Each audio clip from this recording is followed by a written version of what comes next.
Assalamu alaikum. Aujourd'hui, on va expliquer la première leçon du chapitre 15, le cycle sexuel.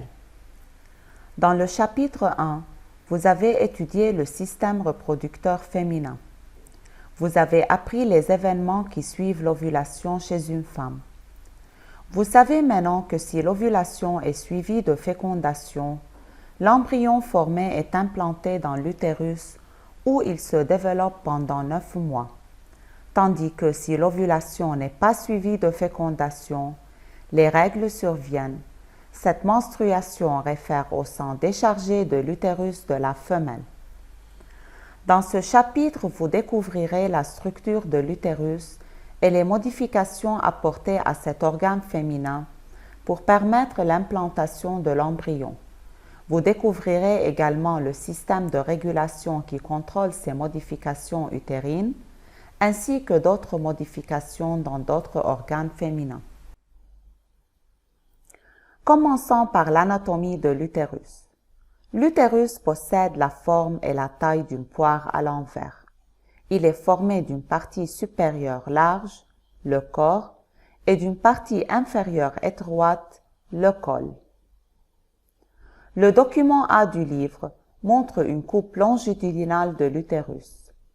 Le corps est formé d'une couche externe séreuse, d'une couche musculaire, myomètre, jouant un rôle important pendant la grossesse et lors de l'accouchement, et d'une couche interne, l'endomètre, qui est richement vascularisée et assure ainsi la nutrition de l'embryon en cas de grossesse. Ces trois couches forment la paroi utérine qui entoure une chambre vide connue sous le nom de cavité utérine.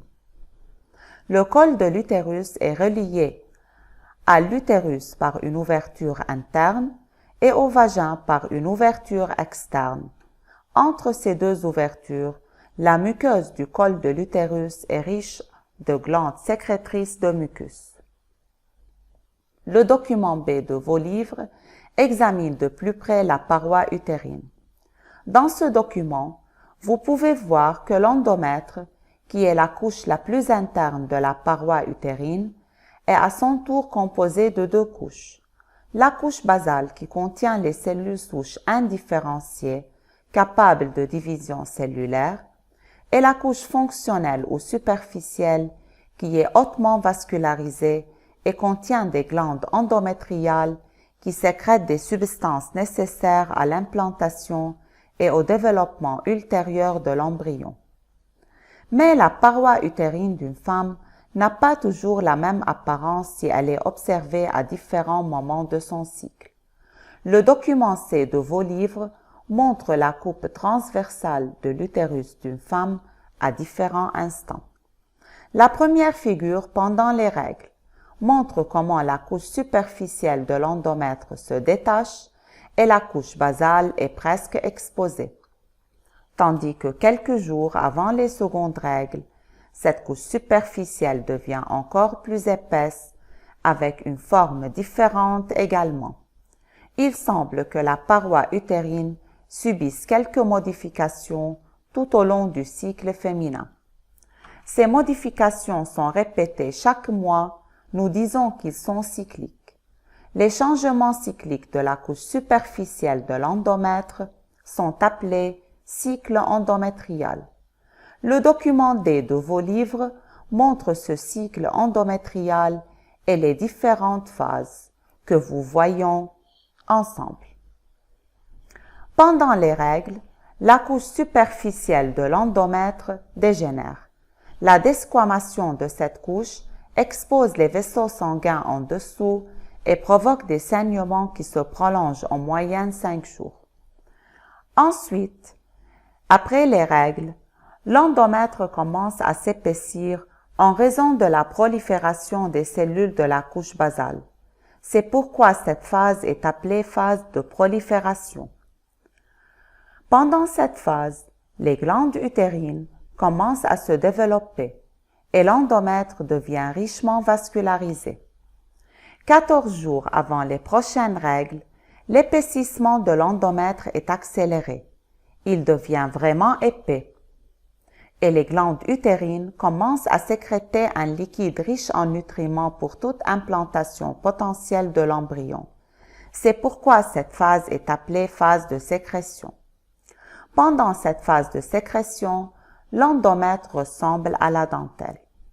Enfin, toute cette couche superficielle qui s'est développée pendant la phase de prolifération et la phase de sécrétion se détachera à nouveau si aucune implantation d'embryon ne se produit. Ces règles indiquent le début d'un nouveau cycle endométrial d'une durée moyenne de 28 jours. Mais l'utérus n'est pas le seul organe à subir des modifications cycliques. Dans le chapitre 1, vous avez déjà vu les événements cycliques qui se produisent dans l'ovaire, également tous les mois. Le document D montre comment les cycles endométrial et ovarien sont synchronisés. Dans le temps où les règles et la prolifération se produisent dans l'utérus, les follicules de l'ovaire se développent et l'un d'eux sera prêt pour l'ovulation. Cette phase du cycle ovarien est appelée phase folliculaire ou phase préovulatoire. Maintenant, après l'ovulation, le follicule rompu persiste dans l'ovaire et se transforme en un corps jaune, qui met 14 jours à dégénérer en l'absence de fécondation. Cette phase du cycle utérin est appelée phase lutéale ou phase post-ovulatoire, se produit parallèlement à la phase sécrétoire du cycle endométrial.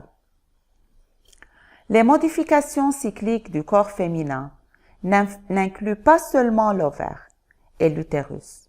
Le col de l'utérus et le vagin présentent également des changements cycliques au cours du cycle de la femme.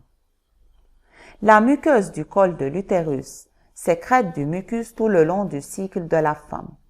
Le mucus sécrété ne semble cependant pas toujours le même. Au cours de l'ovulation, ce mucus est aqueux et lâche pour permettre le passage des spermatozoïdes, tandis que les autres jours du cycle, le mucus sécrété devient épais et visqueux, ce qui empêche le passage des spermatozoïdes. C'est pourquoi le type de la glaire cervicale indique la période fertile de la femme. D'autre part, et tout comme la paroi utérine, la paroi vaginale est également constituée de cellules basales, souches et de cellules fonctionnelles différenciées. Si un frottis vaginal est observé au microscope après avoir été coloré, les cellules basales apparaîtront en vert et les cellules différenciées apparaîtront en rose. Le document F de vos livres montre des frottis vaginaux prélevés à différents jours du cycle de la femme. Vous pouvez évidemment voir les changements qui se produisent dans la paroi vaginale tout au long du cycle, où le nombre des cellules différenciées augmente de 2 fois autour du jour de l'ovulation.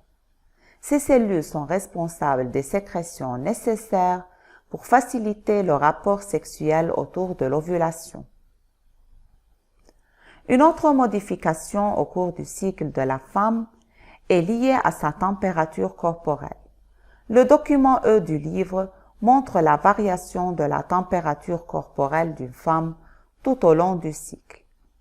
Notez que la température fluctue entre 36,7 et 37 degrés pendant les règles et la phase de prolifération.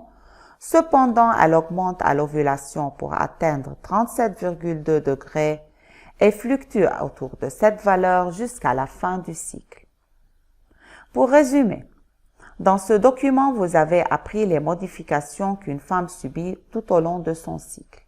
Ces modifications comprennent les ovaires, la couche superficielle des ovaires, la glaire cervicale, la couche superficielle du vagin et la température corporelle.